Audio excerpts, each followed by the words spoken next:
Right, well, ladies and gents, let's shuffle on because we've got...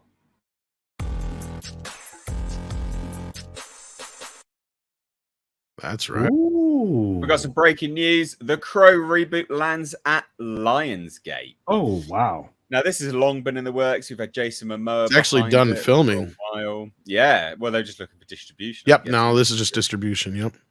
So this is pretty major. I mean, this has been sat there for a while. So you've got Bill Skarsgård, FKA Twigs, Danny Huston starring in the film. I actually really like Bill Skarsgård as the casting for this. Oh, way better than Jason Momoa.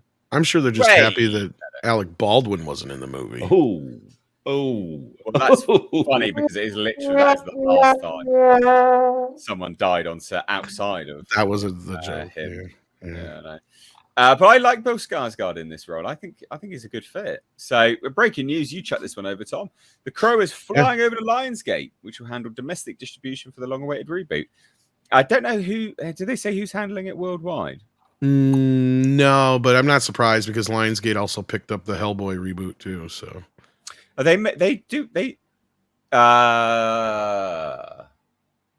they may handle it over here as well then, because I had direct contact with Lionsgate. They're actually more of a Canadian company, but yeah, they're more of an international distributor too. So there's probably I wouldn't be surprised if it's worldwide.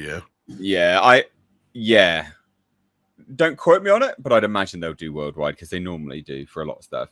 Rupert Sanders directed the feature with Bill Skarsgård starring as the titular character, which originally debuted in the late 80s, comics by James O'Barr.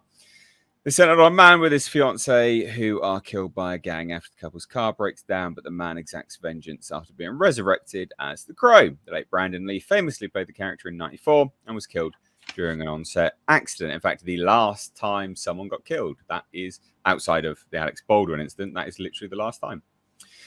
So the interesting stuff about this one, so FKA Twigs, Danny Huston, Laura Byrne, Sammy Bujilla, Jordan Bolger star, Victoria Hadida, a whole bunch of people. Apparently, there's a little bit more involvement from the wife aspect in this one, apparently.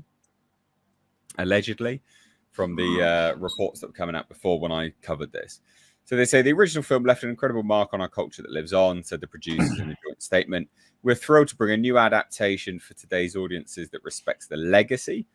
Rupert has masterfully brought new dimensions to create a contemporary universe, don't like that, for this timeless saga of undying love, and we can't wait to share this vision with film audiences, said Charlotte Coe, Lionsgate executive, VP Acquisitions and Co-Production, says, we appreciate what the Crow character and original movie mean to legions of fans and believe this new film will offer audiences an authentic and visceral reinterpretation of its emotional power and mythology. What do we think?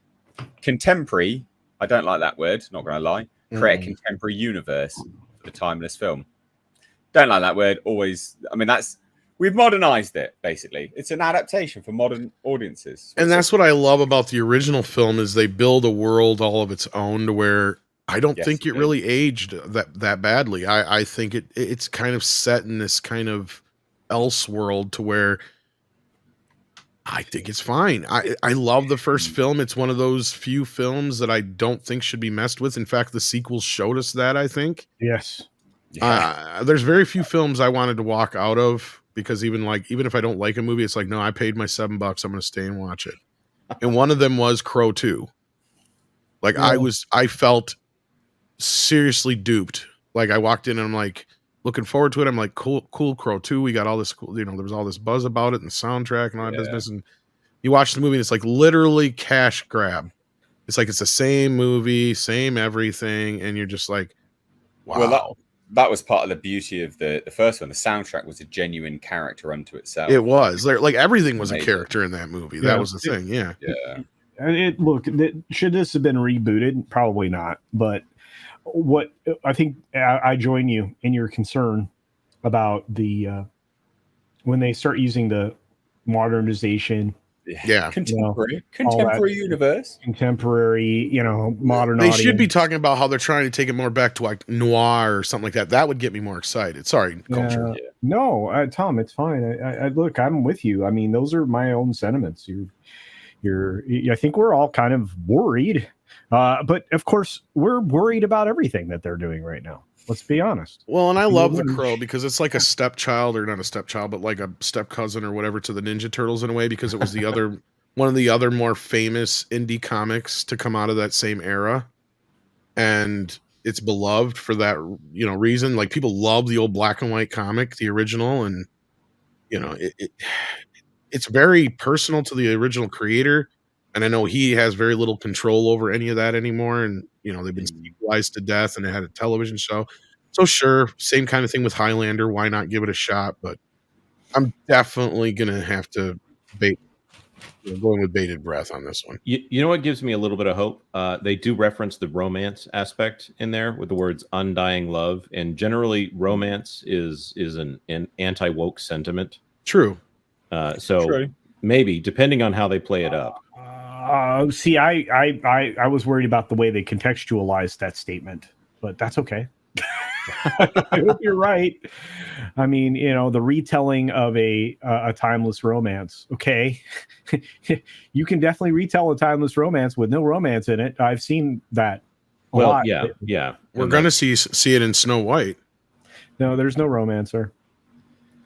The great Well, I mean, Crow- if they handle it correct, you're right. I agree with you, Jonas. Isn't because it that is a big romantic? part of it. Yeah, promance. Sake. I think, there's a lot going for it. It'll be a case of let's see that first teaser, let's see that first trailer, and then that will tell us what it is. Yeah, you'll know a lot from that, I think, because The Crow is not a movie where you can realistically, you're not going to be able to hide that much. Because think of like a trailer for The Crow, because of what the story is and things like that. If you're going to try and sell this to any crowd, you're going to find it quite difficult to hide any nonsense aspects in a trailer. Like, it's going to have to be the tiniest trailer, because there's not. Again, the main story is that undying love, the noir aspect, all these kind of things. You'd be able to spot the other things from a mile away. I think it'd be quite difficult to hide that. So I think just the first trailer alone would have would sort of tell you what this is all about, I think. The Skarsgård. Yeah. Good casting. Maybe. Maybe. Yeah, They all seem to be very talented, that whole family. Bill Skarsgård's good actor. Way better than people give him credit for. I reckon he'll be good. He'll be good in this. And the thing is, I could never buy Jason Momoa in this role, because he's no. big. Way too big. Like, No, it's a better massive. choice than Terrible him, actor. that's for sure. Terrible But actor. I don't know. There's just something about Brandon Lee. It's going to be tough. Well, that's the thing. It's one of those movies that should never be adapted. That's what I'm saying. Yeah. And it's not right. It's not because you're never going to be able to do it justice or anything like that. It's because the first one is so iconic, you'll always have a comparison to it. So you might as well not even bother. It's like when they, I don't know. It's like, what are you going to remake next? Enter the Dragon? Yeah, are Ooh. you going to remake The Matrix? There are some films which transcend, the initial inception of that film. Like, you can't do it because the first is so iconic, it becomes redundant. It's a lose-lose situation all round, because it'll always get compared. It will never be like the first one. And people will go, but the first one's always there. Yes. Sure. But again, that's still the point, isn't it? Like, it transcends it. You just can't do it, I think.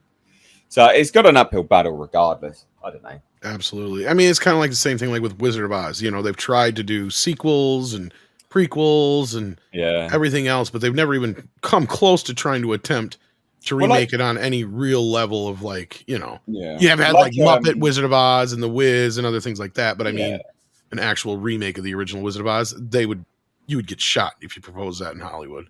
Does Disney own the first one right now? That was Miramax, right? Warner, no, or Crow. Yes, Crow. Sorry, I was thinking about Wizard of Oz. My bad.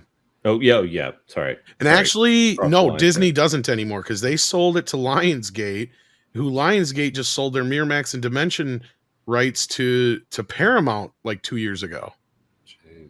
So now Paramount owns them. So it's not even a brand deposit strategy like Disney. No. It used to be that Disney would get a bump in their, presumably. No, actually, if you want to look at it this way, like it makes me wonder how bad this movie is because it looks like they were trying to get a distributor and Lionsgate's the only one who picked it up. Lionsgate's not terrible, didn't they? No, but they're low level.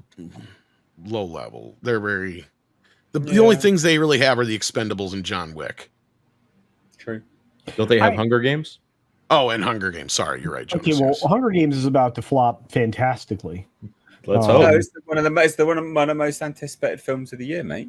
Fandango poll. But Marvel's. Don't lie. Do you know what Fandango owns? Or what is owned? Voodoo? What owns Fandango? No, Fandango. They do own Voodoo, but they also are part of Rotten Tomatoes. Yeah, that's a good segue. Is this you got segue culture? I'm so slow. He's learning.